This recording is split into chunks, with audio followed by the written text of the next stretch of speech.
definitely my pleasure and honor to introduce Dale Barr to you. Dale is a member of the Silent No More campaign. She hails from Cornwall, drove all the way up here by herself this evening. So Dale is a mother of 4 children. She is a wife, and she's also a registered nurse. Dale sits on the board for Pro-Life Cornwall, Pro-V, and she is also the regional coordinator for Silent No More for the past 3 years. And she has frequently shared her testimony at the National March for Life here in Ottawa.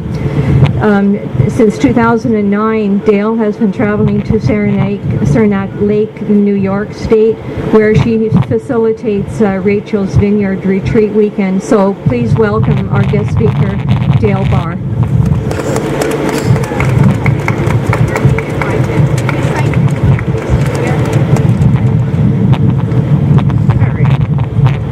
Okay, thank you, Jennifer, for that introduction, and thank you again for all coming out tonight on this chilly November evening to celebrate the closing of, I believe, is it the 16th 40 Days for Life here in Ottawa. Also a big thank you to Campaign Life Coalition for putting on this campaign twice a year in the spring and fall since 2007. This is a time to reflect on what 40 Days for Life is all about and to highlight some of the great things that are happening as a result of the campaign. Like Jennifer said, my name is Dale Barr. I am from Cornwall, Ontario. I'm married for 25 years. I have 4 children here on earth, and I have 6 babies in heaven. I've been a nurse for the past 30 years. The last 5 have been full-time at a hospice in Cornwall that was recently built. Much of my free time is spent doing pro-life work, which I love to do and find most rewarding. I became involved in pro-life work 20 years ago after I had 3 miscarriages in a row during the first few years of my marriage. You see, I had had an abortion 15 years earlier at the age of 16, and the miscarriages triggered the release of an abundance of unresolved grief, pain, and shame. There is a huge gap in my memory surrounding the abortion, and amnesia is common after someone has suffered a trauma. What I do know is that my abortion took place at the General Hospital in Cornwall under a general anesthetic. 3 doctors on what was called a therapeutic abortion committee convinced my parents and I that abortion was the best choice for my my unplanned pregnancy.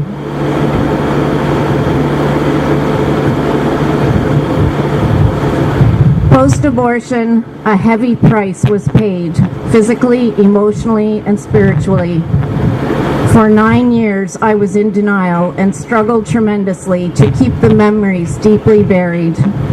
I went from being a straight-A student to barely passing in grade 12, and I struggled through college, but did manage to become a registered nurse. Dependence on drugs and alcohol and promiscuity became a way of life. I stopped going to church. I believed God was punishing me for having the abortion. And I feared that I would never be able to have children. That fear could not have been further from the truth. Over the past 20 years, God has healed me and blessed me in so many ways. To name a few, He has blessed me with a husband who has loved, supported, and persevered with me for the last 25 years. He has blessed me with 4 beautiful children who love and support their mother. He has blessed me with many supportive friends through the church and the pro-life ministry. The Lord has given me the knowledge and skill to be a compassionate nurse who now works in a hospice, to be His hands, feet, and voice as I care for the dying. He has given me the strength and courage to be a witness in sharing my personal testimony of my abortion, so that I might share the hope and healing He has given me with others. Reminds me of Isaiah 61:1. The Spirit of the Lord is upon me, because the Lord has anointed me to bring good news to the afflicted. He has sent me to bind up the brokenhearted, to proclaim liberty to the captives and freedom to prisoners. So the Lord has called me to proclaim my testimony in public, to be a leader in this culture of death that we are living in, to be a light in the darkness. We are all called to lead in some way, to be a light in the darkness. John Paul II said, "The promotion of the culture of life should be the highest priority in our societies. If the right to life is not defended decisively as a condition for all other rights of the person, all other references to human rights remain deceitful and illusory." On another occasion, he discussed the topic of abortion more deeply, saying, "You are called to stand up for life, to respect and defend the mystery of life always and everywhere, including the lives of the unborn babies, giving real help and encouragement to mothers in difficult situations. You are called to work and pray against abortion." Being a leader may sound scary to many of us. Many times we do not feel equipped to be a leader. However, being a leader doesn't mean that we have to be an eloquent speaker. Martin Tupper, a 19th century English writer and poet, said, "Well-timed silence hath more eloquence than speech." St. Francis of Assisi said, "Preach the gospel at all times, and if necessary, use words." And this is what 40 Days for Life is: peaceful, prayerful, and oftentimes silent vigil. A bit about the campaign itself for those, if there's anyone here who may be hearing about it for the first time. 40 Days for Life began with one man, David B. Wright, and a few of his friends in College Station, Texas in 2004. They were on the verge of despair, knowing that thousands of unborn babies had died at a Planned Parenthood center that had opened a few years earlier. Not knowing what to do about it, they turned to God in prayer.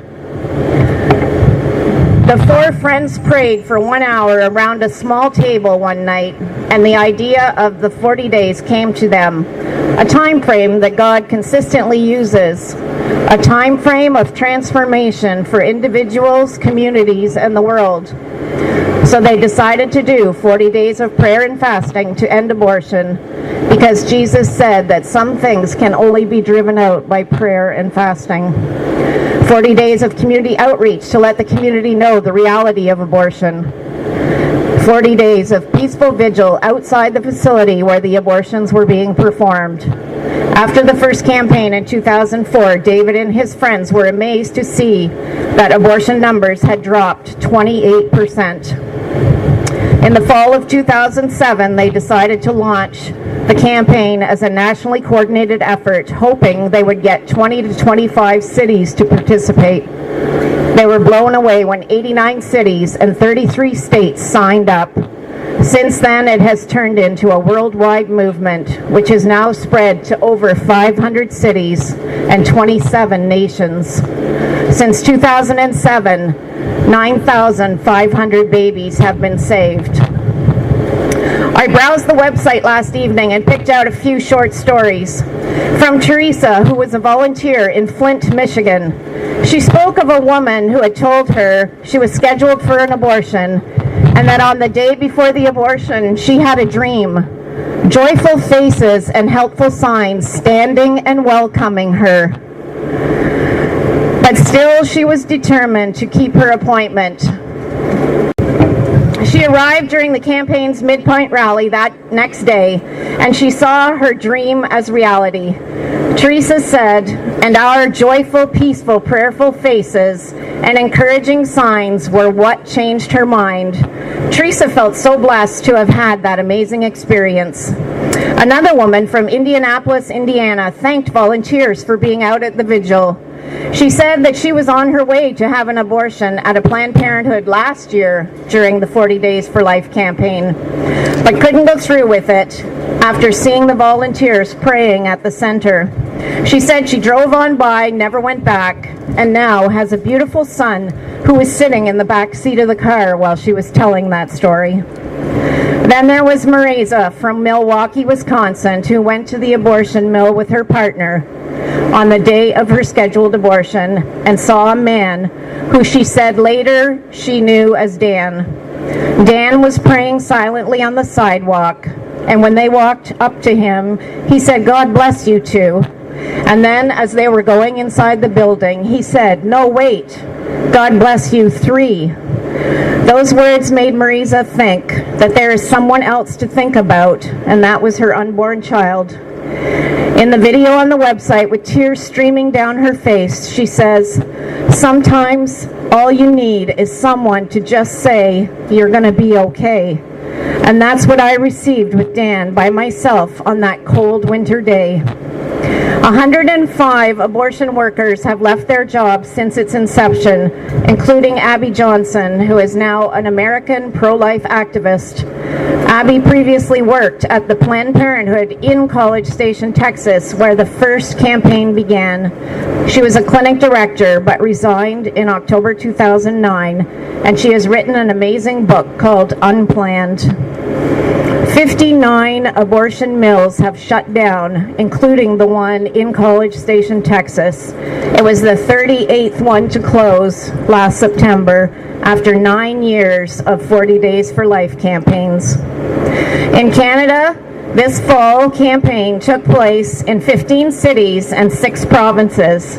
625,000 people worldwide have volunteered to participate in 40 Days for Life since its beginning.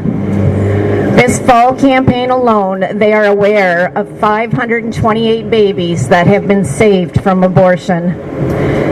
As Jennifer said, I am the regional coordinator for Ontario for the Silent No More Awareness Campaign, a campaign whereby Christian men and women publicly share their story. It has grown to be a worldwide campaign as well, and like 40 Days, it began in the U.S. 1 year earlier, in 2003. The goals of the campaign are to reach out to those who have been hurt by abortion, to offer hope and healing, to educate the public that abortion is harmful emotionally, physically, and spiritually to men, women, and families, and to share our testimonies of hurt and healing to help others avoid the pain of abortion. So very often we are helping women and men who are post-abortive and are grieving the loss of their child. So if 528 babies have been saved during this fall campaign that we know of, then that translates into 1,058 mothers and fathers who will not be grieving over the loss of their children. Abortion is the leading cause of death in the world. Every year, 42 million children die from abortion around the globe. Over 55 million babies have died in the U.S. since Roe v. Wade was passed in January 1973, and over 4 million have died in Canada since 1969. If we honored each baby aborted since 1969 in Canada with a moment of silence, we would have to be silent for over 7.5 years. Approximately 300 abortions take place every day in Canada, and many take place in this Morgentaler clinic right across the road. Father Frank Pavone from Priests for Life USA has a great new video series online on the importance of going to abortion facilities. He speaks about the importance of teaching, preaching, educating, and counseling, and how these things are very important to teach about abortion and its devastating effects on society. However, it's not enough to end there. He compares it to the issue of fire prevention.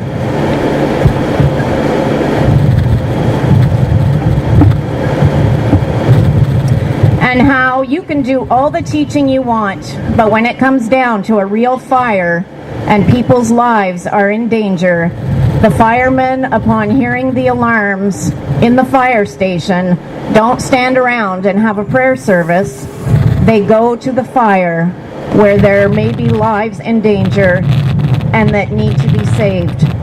So it is with abortion. When a woman shows up for her appointment and is intent on having the abortion, it shows us that all other means of prevention in that case have failed. And so we need to be there to provide for her that last ray of hope and to provide for that baby the final intervention.